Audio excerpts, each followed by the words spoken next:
you for the lovely, thank you for the lovely introduction, Christy.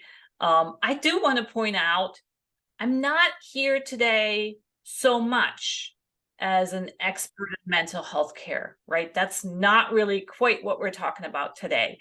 I'm here as someone who is interested in trauma and stress and toxic stress, and also as someone who has been and is a caregiver. So this is both a perspective from the inside of caregiving and looking at it in a way, kind of thinking about research and what might be relevant to what we're talking about today. So before we get started, I have a PowerPoint, I have things to talk about. Before we get started, appropriately, I want us to start with a gesture. If this is uncomfortable, just don't do it. If you could take your hands and just place them over your heart and say this: I hold my heart with care.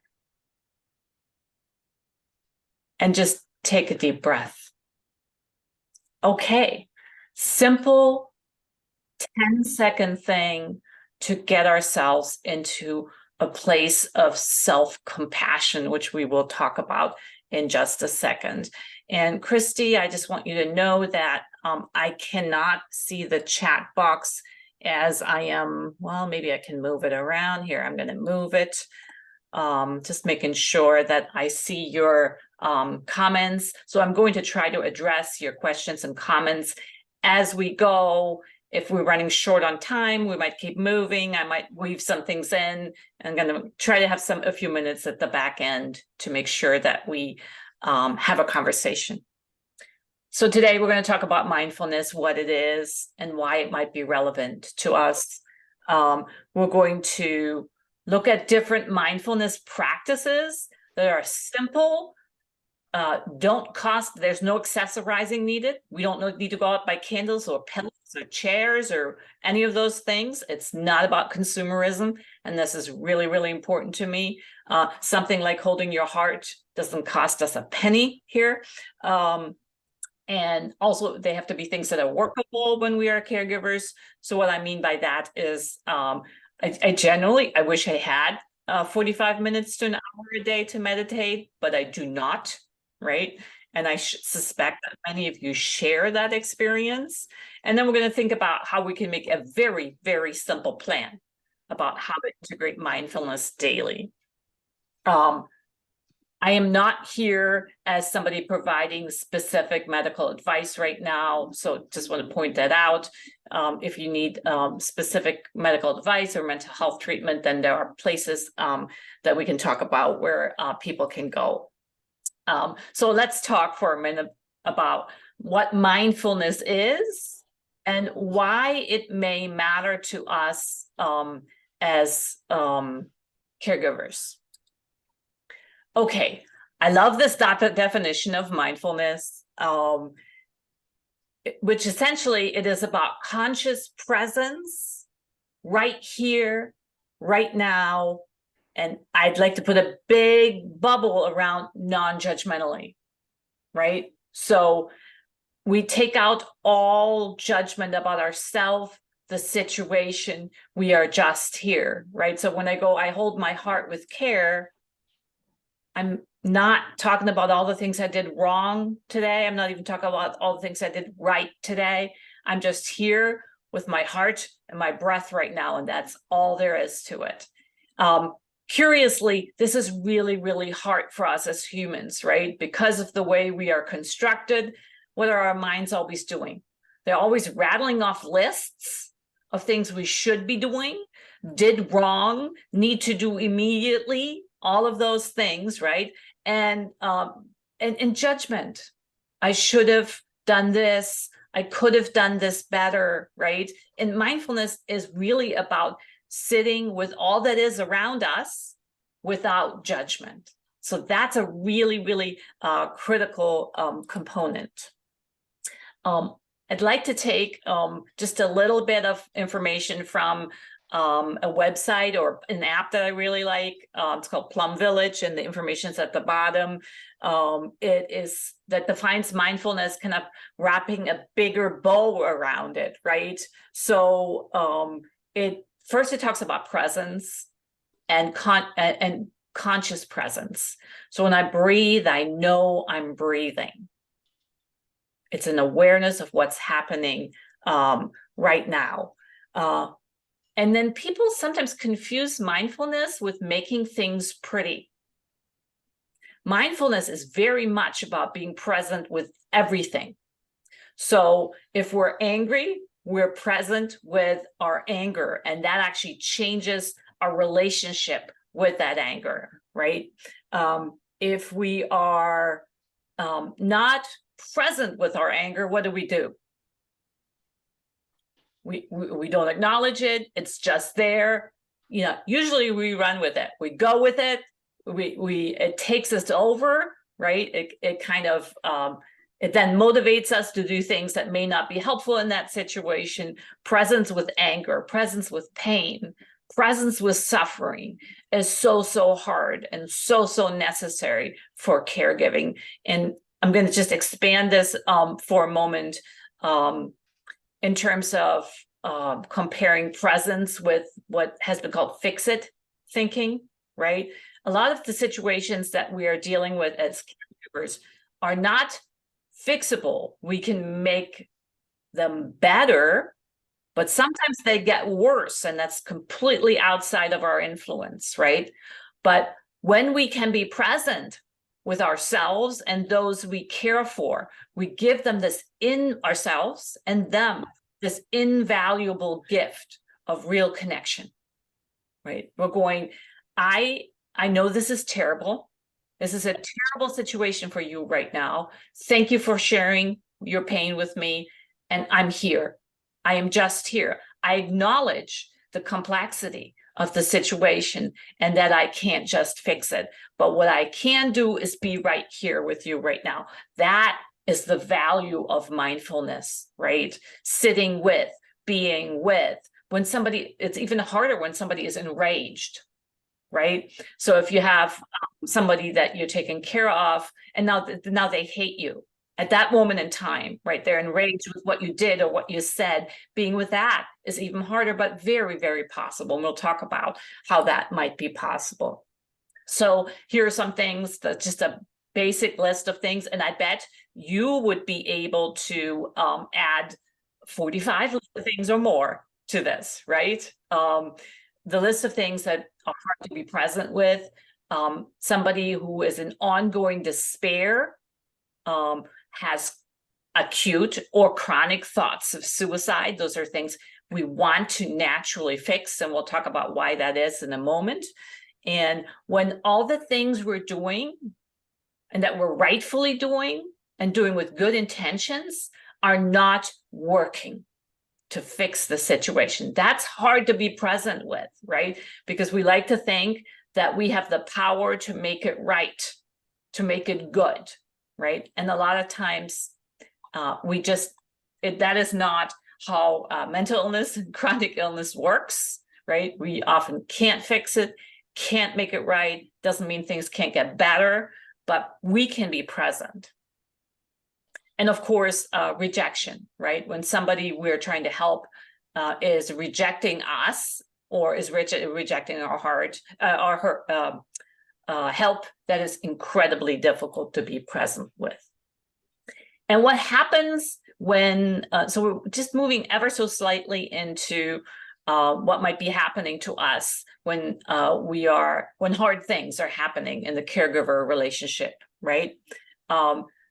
Essentially, and this is where the intersection with what I'm really interested in is when somebody we are helping is rejecting us, hating us, yelling at us, withdrawing from us, right? The body hits the panic button, right? It goes, there is the danger of the loss of connection naturally activates our stress response system. So it's not you, you're not doing anything wrong, right? If a loved one, for example, talks about suicide, that absolutely will activate our stress response system, right? And that means physiologically that are things going on in our body. And I know you all know that because you feel it, right? I got to do something. I got to run. I got to fight. So we have the fight flight response. We're going to talk about that in a minute. Activated, right? And so again, that's a natural response that we can also be mindfully present with. And we'll talk about that in a minute, right? We cannot stop it. There is no button mechanism that we can engage in that will shut down how we are wired to function. But mindful presence can help us sort of slowly turn the panic dial down. I'm just amazed. People are still walking in. It's amazing. Wow. So here is a script, kind of what mindful presence with difficult items in the caregiver relationship might look like. What might I be saying to myself? Or what might I need someone else to say to me if I can't do it myself at this moment in time? Whatever is happening, like rejection, is happening. I don't like it. It is unpleasant. It does not help anyone. I recognize that I'm beginning to panic. And at that moment, my natural gesture would be to hold my heart, right? But whatever works for you at that moment in time, that's what you do. But so now I'm normalizing, this is a natural and protective process. This is the response that Mother Nature gave us for loss of connection. When I feel loss, I feel panic. I recognize I need compassion. I seek it from others and I give it to myself. And if we can no longer give that compassion to ourselves, that's really a reminder to move into connection with those who care for the caregivers, right? So we should have some sort of caregiving buddy, good friend, right, who will remind us that we too are deserving of compassion. Hardest thing ever, right? We think other people are so deserving of compassion, right? And we will do everything for them. We will go to the end of the world for them, right? But when it comes to ourselves, well, yeah, we should be fine. We don't need all of that, but we do. So we need people around us, right, to help us take care of ourselves. And then the last sentence of the kind of script, and I recognize this is my script. Everybody will need their own script, right? This is an inspiration. You make your own, right? Whatever works for you. I move forward with the knowledge that who I am cannot change who I am. And what I'm doing is enough. That's it, right? And so I actually have this theme in my life, professional life, and my personal life of mindful mantras. But you can name those anything you want. So an affirmation, a mantra, a prayer, if that is for you, right? And for me, this one, again, make your own. But for me, this one works. I'm doing the best I can with what I have right now in this moment. I'm enough. So when the really hard times come, I'm literally repeating that to myself over and over. And if we can't say that to ourselves anymore, lots of things are going on. But again, it's time to connect with somebody who cares about us so they can remind us, hey, you have this mantra that you wrote for yourself, this prayer, this affirmation that you wrote for yourself. Now might be a really, really, really good time to use it. Do you want me to read it to you? Right? We all need people to support us. And just for a moment, I wanted to talk about misperceptions of mindfulness and maybe common objections that I run into. So mindfulness practices can be misunderstood as being specific to a religion or philosophy. Most people would connect mindfulness with Buddhism, and that is certainly true. It lives in Buddhism. And mindfulness also lives in all kinds of other religions, philosophies, and practices, right? So I grew up in a sort of very Christian Protestant environment, and yet there was contemplative prayer, right? And I don't want to spend a whole lot of time of this, right? But contemplative prayer is essentially about putting ourselves in the presence of the divine. It's not the Lord, would you buy me a Mercedes-Benz? Make all bad things go away and give me good things. That's not contemplative. Contemplative prayer is about presence, right? So it is essentially a mindfulness being in the presence of the divine. And so that's essentially a mindfulness practice. Gregorian chant is essentially a mindfulness practice that involves breath and the whole body, because if you've ever been in a choir, right, something changes about the way you breathe, something changes about the way that you feel when you produce sound with others. And then I thought I'd talk about with the whirling dervishes in Sufism, which is one of the lesser known branches of Islam, which is essentially a whirling dance, right? And that is, you could describe that as a mindfulness practice. So we're just broadening our definition of where this comes from to make sure that we understand this is okay in many, many, many contexts. So what's in it? Why should we be thinking about this as for us? Why should we think of ourselves as maybe engaging in mindfulness practice? Because it means that we can be here now with everything that we bring as caregivers and as people, right? It can be pretty, it can be ugly, it can be terrible. All of these things are okay to include in mindful presence, right? We can put ourselves in the presence of the sacred or divine or another person or our own center, right? Whatever works for us. And we can also make it really, really simple, right? So this isn't fancy. You don't need equipment. You can sit mindfully. We can walk mindfully. There's a practice of mindful walking where we're just aware of every step we take. And guess what we're not doing when we're being mindfully present with taking one step after another. Our mind's busy being present with what we're doing, not being back there and then, the terrible things that have happened, or worrying about the future. So that is what mindful presence is all about. We are here now. And all that's needed is the willingness to be present. I should probably say, is this going to work right away? What do you think? Give me a head. Okay, Deb is going like, oh no, right? We have this natural ability, and it isn't always helpful for us, right?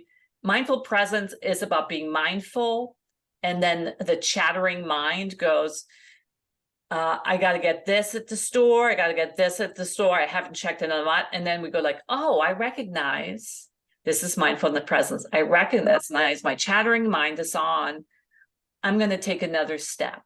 So it's about this presence interrupted, going back to presence, going back to attending to the interruption, right? It's just about recognizing what is there. So it's not about ignoring ourselves or our own minds. Okay, so what's not needed? I think I hinted at that. We do not need to accessorize. You do not need to buy a yoga mat or a fancy candle or any other item, right? My focus with mindful presence is really about using things I already have, right? So one of the simple things I already have, Christy, yes, so simple, so hard, just be present, right? I do a lot of presentations online, and sometimes that is hard. And so I often put a pillow behind my back that my friend Janet knitted a cover for. And I have these moments of mindful presence when things get hectic where I go, Janet has my back. I just lean back and I go, Janet, and it makes me smile. Like that is mindful presence with a positive moment. And it might maybe a hectic or stressful, chaotic kind of a moment, maybe when things are not. Yeah, we all need that pillow, Natasha. Absolutely, we all need that pillow, right? So if you have a good friend who has given you it doesn't have to be a pillow, right? It can be. I'm gonna challenge you all to just look around for one moment and pick one item that is meaningful to you, that gives you some sense of peace or comfort, right? And just hold it with care for a moment. Because many of us have things right near us, right now. Right? I'm picking up this thing because my daughter made it for me. It was on my desk. I didn't plan for this. It's just happened right now, right? So if you want to hold up the item, you can. I would love to see some of them, but you don't have to. I'm wondering if I see, I think somebody is knitting a blanket. Oh, we have stuffed animals, and you will see those in the background in my picture too, right? We have a cup, right? We can be and I think Maria's cup just said there is a rock, maybe. Janet might have a rock. So when we hold that moment, thank you, Janet, and everyone, when we hold that item with care, we remind ourselves of the presence of those who care about us in our lives. Very, very simple mindfulness exercise. Doesn't take anything special. So nothing is needed that you have to buy. Right. Okay. I think we touched on this to a certain degree. Is mindfulness the fix for the difficulties of caregiving? Will this finally get rid of the immense stress, right? And I think Christy kind of summarized the answer to that at the beginning, right? She said, we cannot take your stress away, right? But we can change the relationship that we have with our stress, right? We do not need to go oh yes, my stress response system is active again. Let's run with that. Let's be as desperate and stressed as I can be. I can go, oh, here's my stress response system. Okay, there is a question from Kathleen. How do you recommend supporting someone who says their mind keeps judging? Even judging that they cannot stop judging. That is such a wonderful, this is from Kathleen, that is just a wonderful description of how our minds work. I'm reminded of a wonderful book. It's way too long and way too scientific. It's called Why Zebras Don't Have Ulcers by Robert Sapolsky, right? Because they don't worry about things, they just eat. And they don't judge themselves for judging either. However, we are wired to do this, right? So the first thing, my first response would be to say, your mind is just doing what a human mind does. That's it. It's okay. It's just doing that, right? And can I sit with you while that is happening? And can I just for a moment be the other part of your brain that's not allowed to speak loudly, right? So when the person says, sure, okay, and they go, I'm doing a terrible job. XYZ is not getting better. I would just repeat their mantra back to them. You're doing the best you can with what you have right now in this moment. You are enough. Is that going to sink in right away? It is not, right? This is going to take time and connection, right? Only people we really love in times of stress who love us can tell us these type of things. Otherwise, we just reject them. But if it's somebody we're really connected with, we might we might actually listen to them over time. Noelle is saying, well, but mindfulness can relieve stress. Yes, it can. But if you look at it as wanting to fix the situation, right, then it's probably not going to get us, right? Sometimes letting go, mindfulness to a certain degree, I think, is letting go. And letting go may actually make the situation for us better. It doesn't fix it, but it makes it better. And as a sort of bonus side effect, I'm going to go up the slide again. Being mindfully present actually does make us better caregivers, because it's so annoying to people who want to communicate their troubles, their hurt, how they are feeling right now when we're in fix-it listening world, right? When we're just constantly suggesting, rightfully so, right, all the things they could do to make the situation better, right? But maybe they just want somebody to acknowledge what's happening right now, how hard it is right now, how difficult their circumstances are, right? And the greatest gift we can give is not, I'm naturally wired to do case management. So if somebody has a difficult situation, I'll have 45 things I'm going to suggest that person do, engage in, resources to connect with, right? And over time, I have learned that yeah, all of that is important. But people look for connection in very, very difficult times. They want to be heard and they want to be fully seen. And that means fully seen in their despair and fully seen in their pain. And that I can do. I can't fix it, but that I can do.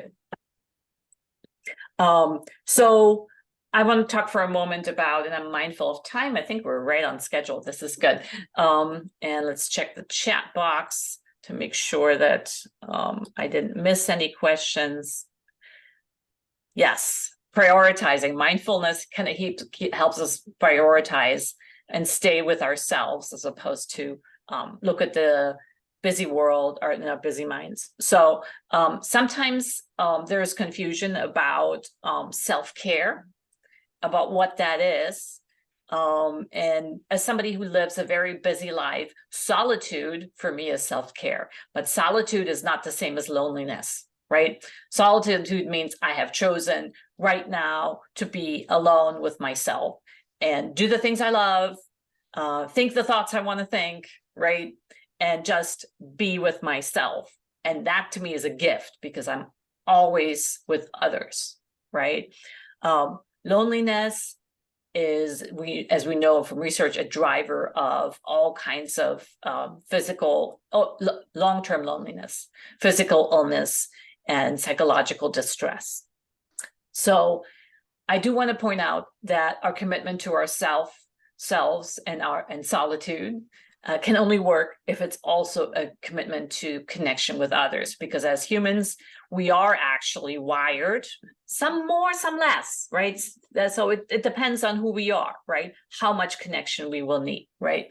But we are wired to thrive in connection with others. So self-care is also the care of each other. And that's really something we need to keep in mind. I always suggest, I'm going to keep bringing this up, that we have a self-care buddy, right? That we have somebody who keeps us on where we keep each other on target and on task with the care of ourselves. And I'm trying to move the slide forward right now.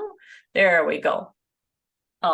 So let's think about mindfulness as the recognition of our whole self, right? So it means I recognize my thoughts. They're a part of me. I don't reject them. They will come. Those distressing thoughts about me not being enough, right? They will keep coming. It's human nature. I recognize that this is part of me, that this is part of human nature. I recognize my feelings, they're part of me. I recognize my action, they come from me. I recognize my family, and this could be given or chosen. I recognize my friends. And then I recognize my need for solitude and connection. And whatever dosage of what the balance is will be different for everyone, right? But we are not built by Mother Nature to be thriving just by ourselves. right? So it's important to build some connections that nurture us, right? And speaking of the term nurture, so one of the great like proprietors, so to speak, of mindfulness, Thich Nhat Hanh, actually said that mindful present is nourishment, which I thought was just a wonderful way of putting it. It's food. It's what we need to do well in our lives. Okay, just for a moment, let's talk about what's behind the science of mindfulness. I don't know if I have to convince you, though. I think it looks like the audience is already going, yeah, we need this, and this is important, right? But just for a moment, a quick nod to trauma theory. I think we've already done that to a degree, right? We are wired to respond to threat in a very specific way that was extremely useful for us when we were living in caves, right? Fight, flight, or freeze are not, people think of stress as a psychological mechanism, and it's actually a full body biological mechanism, right? And Christy, I want to, I see people taking pictures of the screen right now. Christy, feel free to pass on the PowerPoint, right? So it's not, you don't have to worry about taking pictures because that's hard to be present with the talk then. So this response, this panic kind of response that we might go into in difficult caregiving situations is a biological response that becomes and is connected with a psychological response, right? It's both. It's not one or the other. So knowing that will help us be more compassionate with ourselves. Oh. We have someone's mic on there. Okay. Knowing that will help us be more compassionate with ourselves and those around us. Oh, it's my stress response. Remember that script earlier on for the stress response? Use a script that helps us recognize because that we are in the stress, panic, trauma kind of response, right? Because when we recognize that, then we create a level of distance between ourselves and that response. We can now look at the response just a little bit from the outside. It's not just happening to us anymore. And that's important, right? Because we can now say, I am not my stress response, right? It feels like I am, but I am not. I have some other choices I can make right now in this moment in time, right? I can sit and breathe. I can take a walk. Some people go for a run. Some people meditate. Some people use their mantras. Some people call a friend. Call a friend is good, but not in this way. Hey, Sue, you can't believe what just happened. Oh my God, right? We're just keep firing our stress response system up when we do that, right? And we have good friends, so they're going to listen, right? If we have really good friends, they're going to go, is this helpful for you right now? Maybe you have to vent, and I get that, but is this helping you get where you need to get right now? Where do you need to get right now? You want to be calmer? Okay, let's take some breaths together, or let's go for a walk together, whatever it is, right? I do recognize venting as an important mechanism, just so you know. I do also, when I start venting, I recognize that I'm venting right now. Is this the most I'm listening to a podcast, so is this the most useful? It's actually a live right now. Yeah, Christy, there are some things keep happening, but that's okay. This is like, it is what it is. Okay, so a nod to our bodies, recognizing what's happening is a biological response that we can either run with or acknowledge and try to steer in some way that is helpful for us. How does that, Rachel's asked, how does the need to vent get in the way of creating a self-care body? Do you make ground rules? I don't make a lot of rules about this, right? I essentially go, when I have to vent, I call a friend, and I go, I'm going to need to vent for 5 to 7 minutes. After that, please stop me, right? Because it's just a human need. And so I'm not going to negate that need, but I also know that I can get stuck in that response, and that's only going to get me more into that stress and trauma response, which is long-term connected with increased risk of not just mental illness, but also physical illness. This is why it's so important we take good care of ourselves, right? Because our long-term activation of the stress response system, there's a lot of research about this, right? Supports the development of chronic illness, specific illness that have to do with blood pressure and the heart, right? And these are not things I want to not function properly in my body, right? So I'm going to try to reduce the level of stress over time.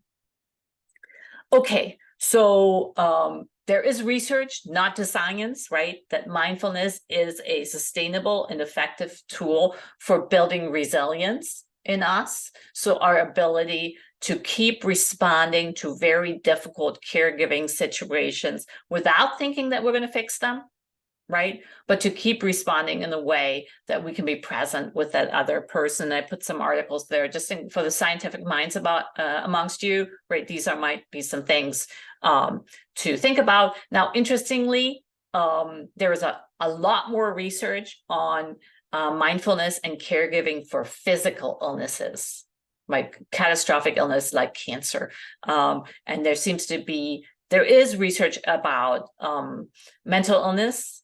But I would say if you're out there and you're a scientist, I would say a lot more could be done about this particular issue. Like just thinking about Jenny right now, she could run a study about this. Just wondering, right? Okay, so we're going to, for a moment, look at mindful practices for caregivers. And I just want to respond to Randy real quick. Randy likes the idea of of ground rules, telling the buddy, the mindfulness buddy, what to say. We can have a conversation about the responses I may need at that time, right? So they can say just the right thing. Really good friends are going to know me, right? And they are going to kind of know the types of things that I may need to hear. And very, very good friends will sometimes tell me things I don't want to hear, but I need to hear in like situations of distress where I get too wrapped up in a caregiving situation, either personally or professionally. So I'm going to make a book recommendation right now because it's just a fabulous book and it's not written for like an academic audience. So this makes it a very helpful book. Kristen Neff is really the guru of something called self-compassion, but self-compassion has been around as long as humans have been around, right? So, but she started writing about this sometime in the 90s, I think. Well, a little bit later.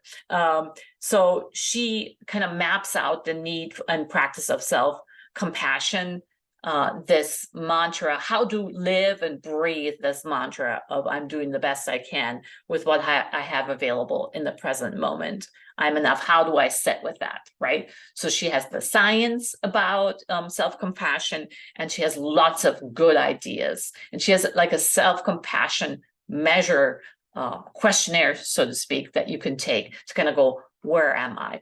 I'm always like a little bit fearful of questionnaires because I'm going, am I going to fail the self-compassion questionnaire, right? That would just be terrible, right? Jenny's also holding her heart right now. I don't want to hear any more of what I'm not doing right. So I'm kind of like, I can do without the questionnaire, right? But there are inquiring minds who enjoy this kind of thing, so you might enjoy doing that. So the most simple element of presence and self-compassion. I think the title, Amy's asking, what's the title of the book? I think it's called Self-Compassion. So if you Google the name and with self-compassion, it will come up. So breath is interesting.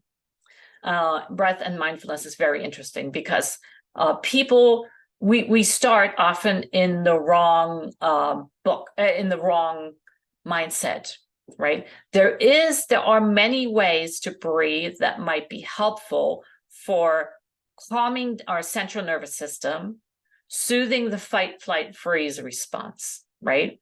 So breathe in, hold for a moment, breathe out longer than you breathe in, right? It has to do kind of with the way oxygen works in our body. If there's too much of it, we've all been there. Breathing, rapid breathing makes us lightheaded, right? And that essentially means too much oxygen floating around there in the body and the brain. So we try to slow down that breathing and breathe out longer than we breathe in. Now, this poses the risk that we're becoming too judgmental, like going like, I'm going to breathe right now. It creates the risk of judging ourselves for not breathing right. So, oh my God, I can't breathe right.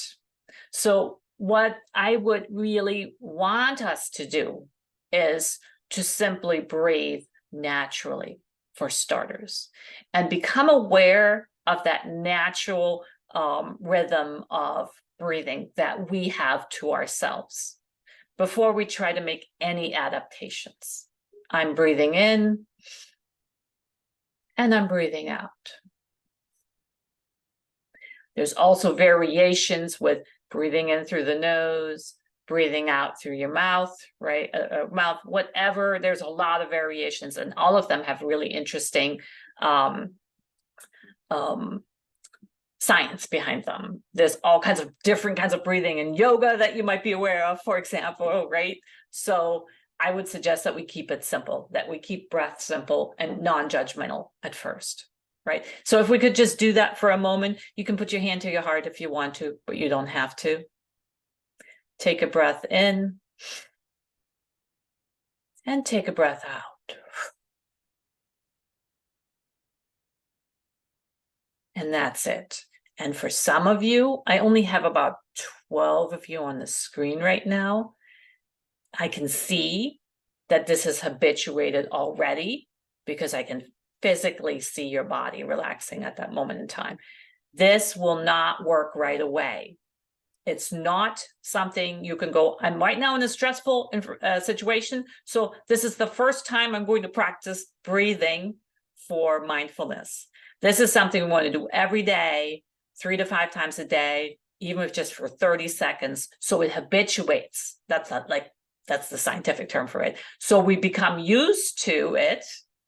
We do it mindfully, and our body already knows. At that moment when I go like breathe, my body goes, oh, I'm supposed to go into relaxation mode. I'm going to do that right now, right? So that's like the interesting thing of building this habit over time. This can be done while you're driving. Just don't close your eyes, right? My natural response is to close my eyes. This can be done as you're walking into a caregiving situation. Just take a breath. If it's habituated, it will slow us down. I think I need to speed up just a little bit. We can move mindfully. So this can mean, and I want to make sure I see lots of women here. And so I'm not surprised. That's like a thing in caregiving. It's just because of the way we are socialized, right? I think I did see some other names though. But we have to make sure that our mindfulness practices are not too gendered when we talk about them. So it could be weightlifting. That's what I'm trying to say. Like whatever gets you to presence, right? Actually, weightlifting is not good because it involves like these rapid movements. So that might not be a good choice, but it might be swimming, right? At a very stressful time in my life, I went to the pool 3 times a week because as it turns out, when I'm swimming, I'm just moving my body and I'm not thinking. Like water, breathe. Water, breathe, right? It's a very mindful way to go about being present in the moment, right? So make sure, what I'm trying to say is, whoever you are, make sure that you pick a mindfulness practice that's right for you. So if you're not somebody who sits in meditation, because that's just not who you are, pick what works for you. Pick a walk, right? Pick stretching, whatever it is. Breath, though, is something that's always helpful to integrate into whichever mindfulness activity we're engaging in, because it's so fundamental in regulating our central nervous system. Create a script for the very, very repetitive, in cognitive behavioral therapy, we call that automatic thoughts that are going to come up in our lives as caregivers, professionally or personally. I might be getting angry, I might be getting frustrated, and so I have a script that I might as well, if it's happening. I could ignore it, but you know how it is when you ignore things, they just get bigger and bigger and bigger, right? Because they have a right. There's something in there that wants to be heard. So a script for anger would be, hello, anger, there you are. You're here, even though I did not invite you. I see you. I know I can't ignore you. This is my own anger that I'm talking about right now. My own frustration, my own helplessness. Helplessness might even be harder than anger, right? I can't ignore you. I will sit with you for a moment and talk to you. I will let you be. I recognize you cause me discomfort. I don't like this, right? I don't like this thing that's approaching me right now. And then, and this is borrowed from something called acceptance and commitment therapy, I will hold you gently with care and I will soothe you. So I think of my anger as a screaming toddler. And I'm not going to reason with a screaming toddler. It never works, right? So I'm going to recognize, connect with that anger, and do the best I can to be present with it, right? And for me, that is like holding it gently, thinking of it, putting it in the palm of my hand, rolling it around a little bit, for example. I don't know how exactly you are going to do that, but there are options other than running with anger that are connected with mindfulness.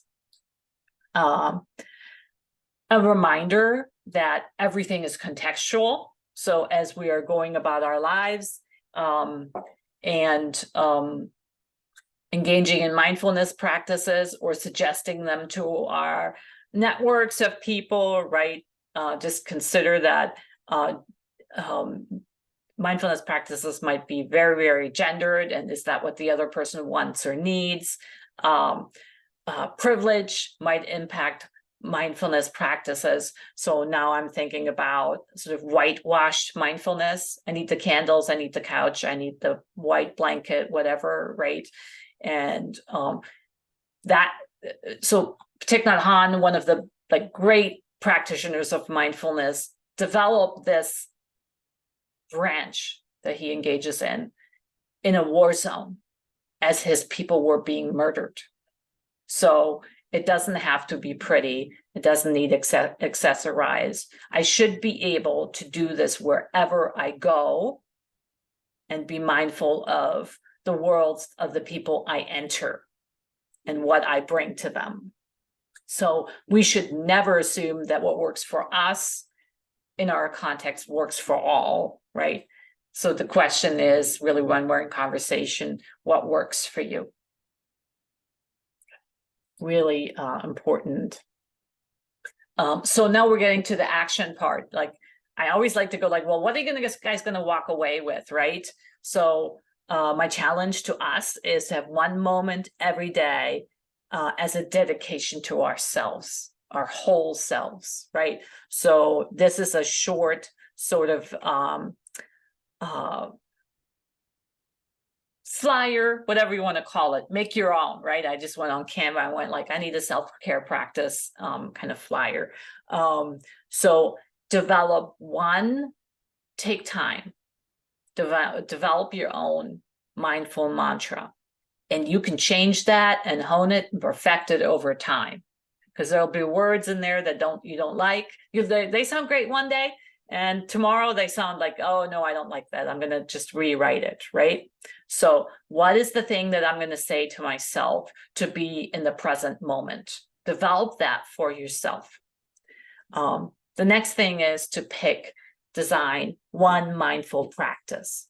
What am I going to do Is it going to be breath? Is it going to be walking? Is it going to, am I going to pick a self-care buddy? And what are we going to do together, right? So we have one practice, we have two practices, and the last one is the mindful connection, right? Especially in times of stress, all of this has to be pre-written for us, because as you all know, when there is stress and trauma, our brains do not work very, very well, and we literally can't come up with stuff anymore.